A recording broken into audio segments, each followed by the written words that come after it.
A legendary character in Destiny lore has just made an appearance. We've heard the name Lord Felwinter since the days of Siva and the Iron Lords. We learned about how Rasputin created him during past seasons, but now we have a voice to put to the name and missions and cutscenes to go along with it. Welcome Guardians, let's take a look.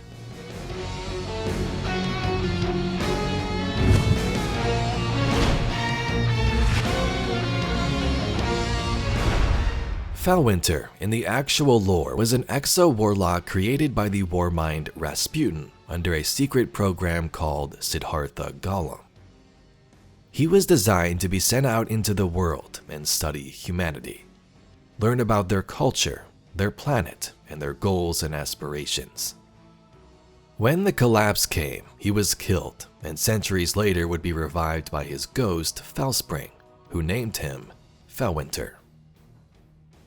Felwinter at first was a warlord of Earth, but he wasn't necessarily evil like most warlords are. He was interested in unearthing Earth's golden age past and restoring what he could on his journey. He eventually learned the truth about how Rasputin created him, but chose not to tell the other warlords and guardians. Eventually he joined the Iron Lords, a group who had a united vision of peace for this ruined planet. He left his old warlord ways, and the Iron Lords took over his territory known as Felwinter Peak, making this their base of operations. Felwinter's end came with the discovery of Siva. He believed Siva could help humanity, as it did in the past, build cities and so on. So he led the Iron Lords to Site 6 in the Cosmodrome to try and acquire it. Rasputin saw the Iron Lords as a threat and sent out frames, constructs to attack them as they fought across old Russia. In the end, Felwinter fell to the Siva controlled by the warmind that created him. Rasputin had killed his own son. In the end, the tyrant used his son's love of the people against him. He promised him a miraculous technology that could rebuild the kingdom. When his son came to claim it, he unleashed a plague upon him. His son was destroyed.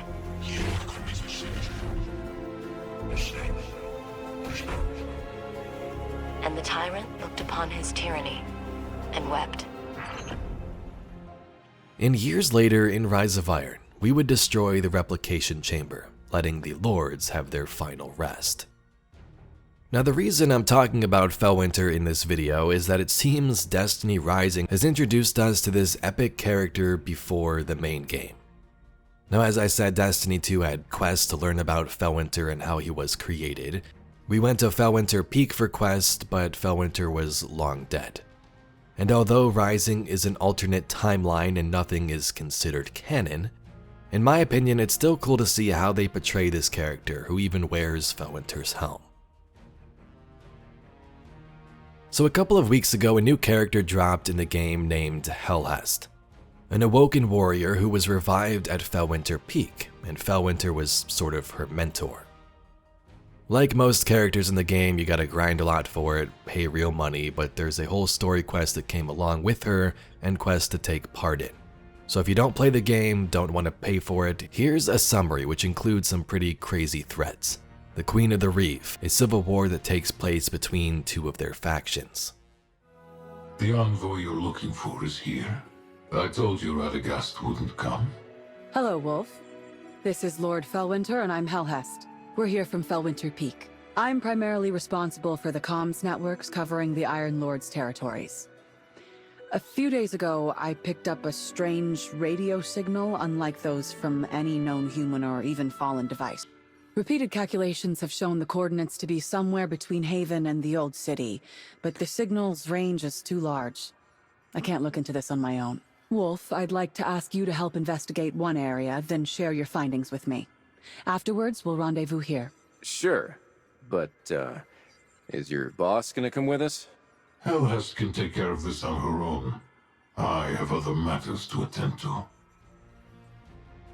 Helhest and her ghost Grom pick up a strange signal from space. They find a crashed escape pod on Earth, and it seems to belong to the Awoken, who, if you didn't know, is an advanced human civilization who lives in the asteroid belt, the Reef. They were once human but were transformed. Inside the device that was attached to the drop pod, they find the White Queen, who tells us that the Reef has two groups of Awoken. One named the Outreachers, who wish to reconnect with Earth and their advanced technology. The other group is the Isolationists, led by Queen Mara Sov. We are told that this White Queen fled the Reef because of the Isolationists. They were trying to assassinate her. In actuality, the true Queen of the Reef belongs to the Isolationists, the faction that opposes ours. They do not wish to compromise the Reef's independence by revealing its existence, nor do they wish to involve themselves in Terran conflicts. I fled in that escape pod because the Queen's operatives were coming to assassinate me. Guardians can't remember their past life, but Helhest travels to the place where she was revived, which happens to be near Felwinter Peak. Here she acquires video footage of the events of that exact moment. So she essentially learns about her past life. She was a Crow assassin working under Mara Sov. She was reborn as a light bearer under the Iron Lords, and then of course Felwinter, who became her mentor. So an issue arises. She discusses with the Lords like Saladin, Radagast, and Felwinter on what to do if they should decide to help this White Queen. Ultimately, she gains some support and continues her mission in trying to help the Queen reconnect with her people. But things get quite strange and very twisted. This is where, as a fan of the mainline games, the lore gets twisted and kind of hard to understand at Rising. To me, it even seems a little too complicated at moments. But here's what the heck is happening. If one day humans could use those ancient technologies to protect themselves, then there would be no need for Iron Lords and Warlords. I've spent nearly my entire life researching human civilization and technology, yet those of the Awoken remain a mystery to me. You understand it though, Helhest. The one I trust is not the White Queen, but you. Nobody, not me or the Iron Lords, nor you or the White Queen can rebuild human civilization through their efforts alone. We're nothing but countless rough shards, clumsily trying to piece together a new era. To connect everything. To connect everything. After some quest steps, we get more info.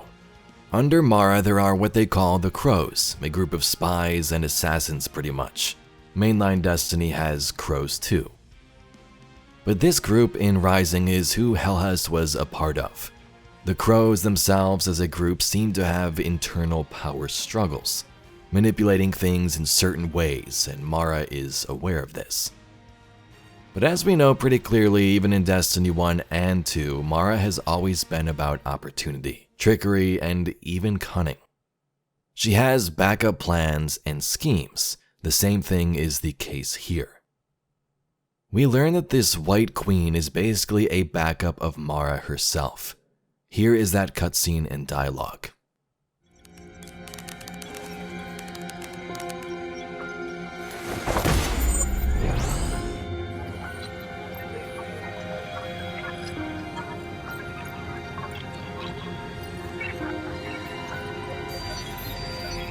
White Queen, and you, Helhest.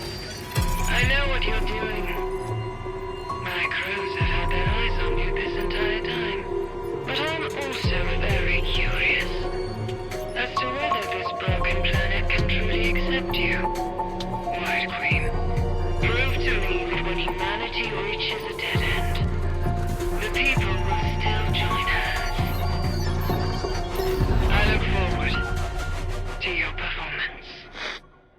With Lord Radagast's help, I've contacted all of our surviving members and given orders to rally. A ship will soon arrive to take me away. Then, we will find a suitable place to settle down and carry out our mission. Thank you for your help, Helhest. Feel free to contact us anytime. My pleasure. Were you truly able to let it all go? You know, facing me, a former Crow operative who took your allies' lives. There are few rights and wrongs in life, Helhest. Merely choices and stances. Your past self may have chosen to stand with the Crows, but now, you've chosen to stand with humanity. For me, knowing this is enough. I still don't know why I joined the Crows back then, but now, standing where I am, I've worked towards this for a long, long time. There is one last thing I must warn you of, Helhest. Do you remember in the Shifting Gate, when I told you it was the Crows who came to assassinate me? You mean it wasn't the Queen, but the Crows themselves? Yes. As I understand, the Queen simply wanted to bring me back, but the Crows wanted me dead. I suspect the power struggle within the Crows had already begun at that point. They may be an intelligence network working under her, but they seem to have their own agenda and operate in secret. This extends to the conflict between the Outreachers and the Isolationists. The two sides were intentionally pushed to the extremes. But what for? That I don't know. None of these tendencies seem to be unknown to the Queen. She must be using them all to her own advantage. Very skillfully, might I add. Then, when all is said and done, she will hold all of the chess pieces in the palm of her hand. You seem to understand the Queen very well. And even though you stand opposed to her, you've never doubted her stance. You saw Marasov's face in that video, did you not? You don't think we look a tad bit similar? What do you mean? You chose to confide in me. So I will choose to confide in you. An excellent politician never leaves themselves without choices. I am one of her backup plans. I think I understand. I quite like your intelligence, Helhest. That's why I must remind you, as an intelligence network, the Crows will not let any bit of information slip through their talons. This leads them to control their operatives by any means necessary. They've likely already set their eyes on you. While the Queen is watching how the chess pieces fall, you must be cautious and avoid getting caught up in their conflict again. Thank you for the reminder. I'll be careful. Now then, I've completed all missions at hand, save for one. Bidding you farewell. I hope we can meet again. I'm sure we will. When the time comes to witness a new era. So interesting, right? The Reef has two factions that fight with each other and want different things. Marasov leads one on the front lines, but basically both behind the scenes as she created this White Queen too. She's interested in humanity, but also has many plans to advance her own goals. Even if that means losing some of her own people, backstabbing from the Crows, she'll be ready whatever it is. So in that way, she's similar to the Mara we know. It will be interesting to see if there's a DLC for Destiny Rising, if it'll take us to the Reef. Will we go there and learn more about some of these story threads and factions? There seem to be some hints in recent trailers. But anyway, Guardians, that's all we got for today's video. A look through Destiny lore at characters like Felwinter, the lore we've had over the years and how they've been realized in other projects. If you'd like to see some more Destiny news, lore, and mysteries just like this video, please be sure to subscribe to the channel. I thank you very much for watching, and I'll catch you all in the next video.